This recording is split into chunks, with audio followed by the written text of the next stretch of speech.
हरिपुर नाम के जंगल में टूनी नाम की एक चिड़िया अपनी बेटी टुनटुनी के साथ रहती थी। टुनटुनी के पिता उसके बचपन में ही मर गए थे।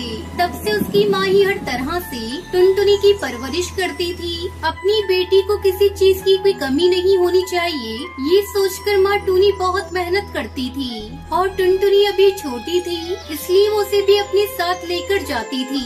ऐसे ही एक दिन अपना काम खत्म करके घर लौटते वक्त टुनटुनी अपनी माँ से कहती है, माँ, मुझे भूख लग रही है। घर पहुँचने में अभी काफी समय लगेगा। मैं तब तक भूखी नहीं रह सकती।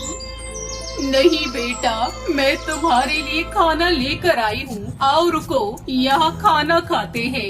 ये कहते हुए वो दोनों एक पेड़ के पास रुकते हैं। वहाँ पर एक बूढ़े बाबा लेटकर कांप रहे थे।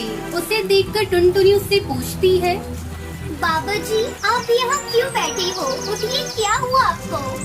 इतने बड़े जंगल में अकेले, इसका मतलब ये रास्ता भूल गए होंगे। इन्हें उठाओ बेटा, खाने के लिए कुछ देते हैं।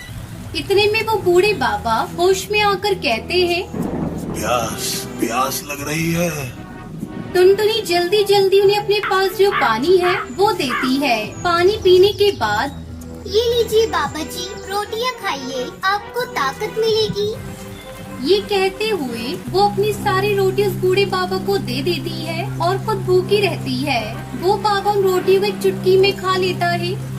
कुछ ज्यादा ही भूखे लग रहे हो बाबा जी, ये लो, ये भी खा लो। ये कहते हुए टूनी भी अपनी सारी रोटियां दे देती है। बेटा, मुझे रोटियां देने के लिए आपका बहुत बहुत शुक्रिया, लेकिन मेरी भूख बिल्कुल भी नहीं मिटी है।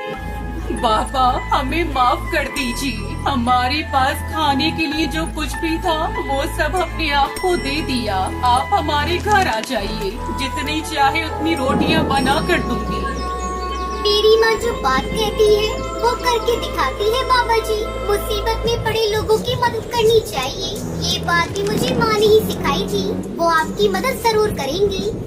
ये बात सुनते ही वो बूढ़ा बाबा एक बड़े से बिल्ली में बदल जाता है और टुनटुनी और टूनी उसे देखकर हैरान हो जाते हैं।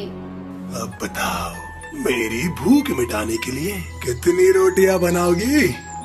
मदद करने के लिए आकार से अजीब से कोई मतलब नहीं है। मदद तो मदद होती है। मैंने तुमसे वादा किया था न कि तुम्हारी भूख मिटाऊंगी। मैं अपना वादा हर हाल में पूरा करूंगी। ये कहते टूनी अपने घर जाकर एक टोकरी भर की रोटियां बनाकर लाती है, लेकिन वो बिल्ला उन सारी रोटियों को एक ही बार में खत्म कर देता है। मेरी भूख अभी कम नहीं हुई है, और रोटियां लाओ। फिर से टूनी घर जाकर अगले दिन सुबह 2 टोकरियां भरकर रोटियां लेकर आती है। वो उन रोटियों को भी एक ही बार में खा लेता है। मेरी भूख अभी भी कम नहीं हुई है।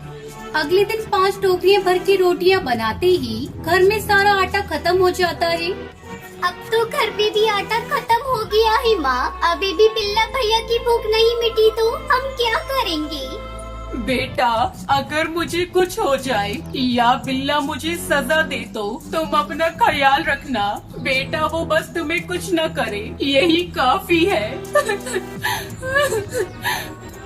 ये कहते हुए टूनी अपनी बेटी को पास बिठाकर रोने लगती है। इतने में वो बिल्ला उनके घर आता है। मैं तुम्हारे पास ही आ रही थी। ये लो, 5 टोकरी रोटियां हैं। इन्हें खाने के बाद भी अगर तुम्हारी भूख नहीं मिटी तो, और रोटियां बनाने के लिए मेरे पास आटा नहीं है। अब तुम मुझे जो चाहे वो सजा दे सकते हो। इतना सुनते ही वो विशाल बिल्ला एक परी चिड़िया के रूप में बदल जाती है। आप लोगों के कितने अच्छे दिल हैं। मैं आप लोगों से मिल पाई हूँ। मुझे इस बात की बहुत खुशी है। मैं आप लोगों की परीक्षा लेने के लिए आई थी। आप लोगों के बारे में जानने के लिए मैंने वो राक्षसी रूप लिया था, लेकिन आपने अपनी जुबान की खातिर अपना सब कुछ मुझे दे रहे थे। आप लोगों की अच्छाई मदद करने की हृदय के लिए मैं आपको एक इनाम देना चाहती हूँ। ये कहते हुए एक रोटी बनाने वाली मशीन को जादू से बनाकर वो उन्हें दे देती है। ये एक रोटियां बनाने वाला यंत्र है। इससे रोटियां बनाने के लिए आपको इसमें आटा डालने की भी जरूरत नहीं है। बस इसे अपने हाथ से घुमाते जाओ और इसमें से रोटियां निकलती जाएंगी। इसकी मदद से आपको कभी खाने की कमी नहीं होगी और जिंदगी आराम से कटेगी। इससे आप दूसरों की मदद भी कर सकते हैं। ये कहते हुए वो देव परी चिड़िया वहाँ से चली जाती है। उसके बाद टोनी उस यंत्र को इस्तेमाल करके अपने व्यापार को शुरू करती है। उसने जैसा सोचा था कि कैसे ही टुनटुनी को एक अच्छे स्कूल में पढ़ाती है, ऐसे ही बहुत सारे गरीब पक्षियों की भूख भी मिटाती रहती है।